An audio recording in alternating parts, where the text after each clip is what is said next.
Hey everybody, it's Lorenzo from GamesRadar.com, and we're checking out Lost Planet 3's multiplayer, and I'm here with... Andrew Szymanski. And so this is the first time we checked out multiplayer. Can you give us a little bit of an overview of what mode we're playing right now and what we're looking at? Sure, we're playing the scenario mode, which is basically different types of objective-based gameplay for each map. Each map kind of has its own unique setup in terms of what the Nevik team is supposed to do and the Snow Pirates team is supposed to do. And I'm currently playing as the Snow Pirate team. Cool. So what are the different features of the multiplayer? That looks like you have customizable characters and loadouts, and can you talk a little bit about that? Sure. Well, you can basically change your loadout and change one of 4 preset kits before a match, and then you can switch between those 4 kits. So if you want to do kind of more an attack role or support role. And there's various weapons, deployables like turrets and shields and things like that, as well as passive abilities and other types of abilities. And you have kind of a basic set that you start out with. And then as you are playing matches, you'll earn credits that you can use on the progression sphere, which is kind of basically this giant map of different abilities that you can unlock. And that's sort of how you will enable those to be used in your different kits. Cool. So what exactly is happening on this map scenario specifically? Well, in this map, it's sort of a King of the Hill type of map. As you can see here, there's a control room, and both teams are trying to occupy it. And right now, the opposing team, the Nevik team, is currently occupying it, as shown by the blue bar on the objective. So I'm going to go in here and try to see if I can force them out so that we can recapture this point. And then once one of the teams captures all the points on the map, they win. And you mentioned that each map will have a different scenario. What are some of the other types we'd run into? One of the other maps that we showed today had a vehicle called the Battle Cat that the Nevik team was using to breach a Snow Pirate base. So the Nevik team had to kind of escort that and protect it while the Snow Pirates were trying to disable it so that it couldn't breach the base.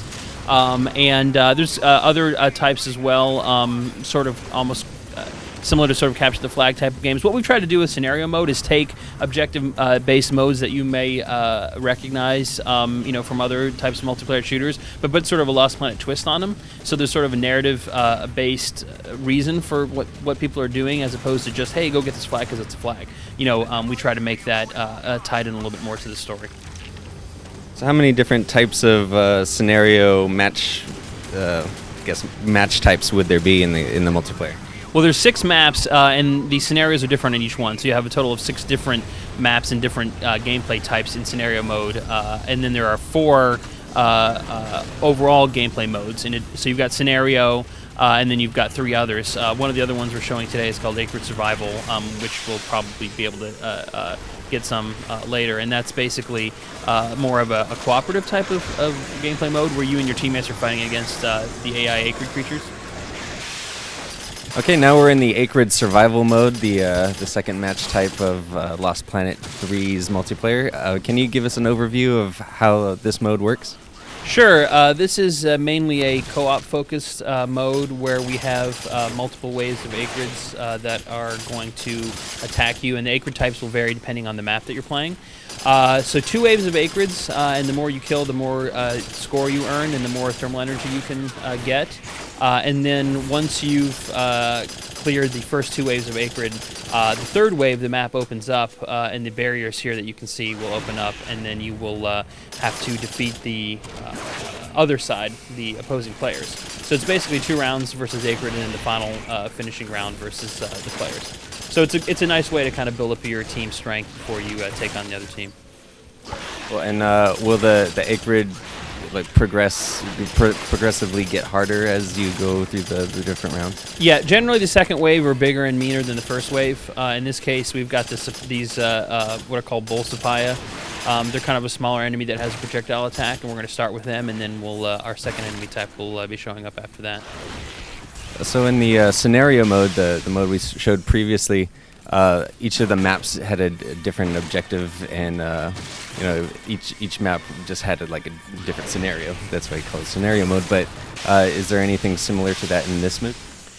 This is much more straightforward. It's just each map has different areas that different teams start in, and it's kill 2 waves of Acreage and then defeat the opposing players. And whoever you earn points for killing Acreage, and you earn points for killing players, and whoever has the highest score wins.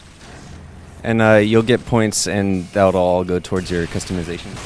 That's exactly right. The more credits you earn in any of these modes, you can use those to unlock your abilities on the progression sphere. We didn't mention it before, but all the weapons have secondary fires, and there's different kinds of abilities. Can you talk a little bit about maybe your favorite abilities and your favorite weapons, and what those weapons specifically do? Sure. Well, there's quite a few weapons. One of the ones that I like is the one I'm actually using right now, which is the incinerator particle cannon. And each of the weapons has an alternate fire mode. For instance, the assault rifle, which is kind of the standard machine gun type weapon, its secondary fire uses incendiary ammo, which will set enemies on fire, which is cool. And you can unlock all of that stuff, as I said, through the use of the progression sphere. You also have passive abilities, things like quick reload, or more ability to resist damage and things like that you can equip, as well as active deployable abilities, like the turret, which I'll place right now.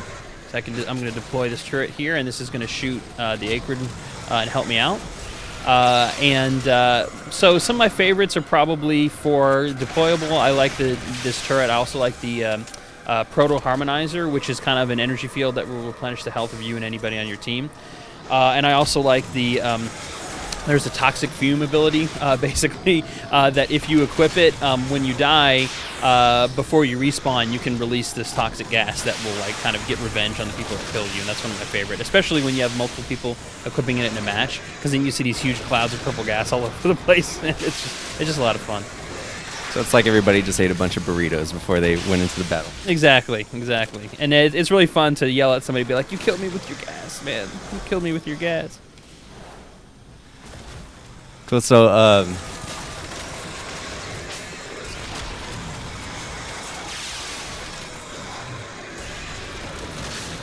as the Acreage get progressively harder in this, and you mentioned the third mode, will they still show up in that third mode, or is it just player versus player?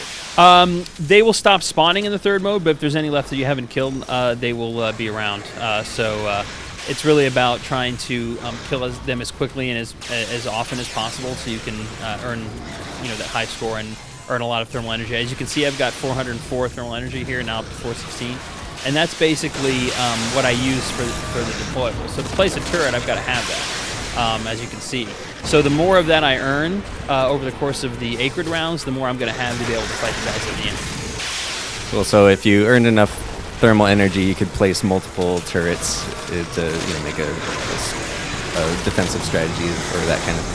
Exactly. Right now I only have one slot equipped. I can have up to 2 deployable slots, and if I put a turret in each of those, then I can deploy 2 turrets, which will be very effective against the opposing team. Are there respawns in this mode, or are you dead if your teammates don't revive you?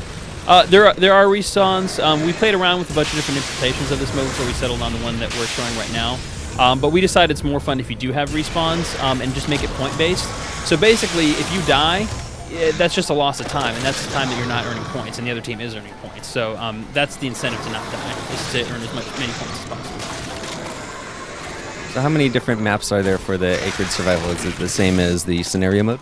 Yeah, there's 6 maps. There's 4 total game modes, and each map supports all the modes. So you have a total of 24 different gameplay types across the 6 maps.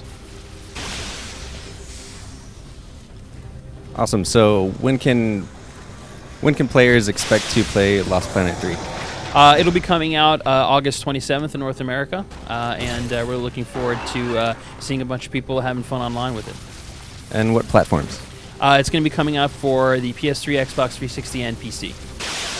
All right. For more on Lost Planet 3, be sure to check out GamesRadar.com.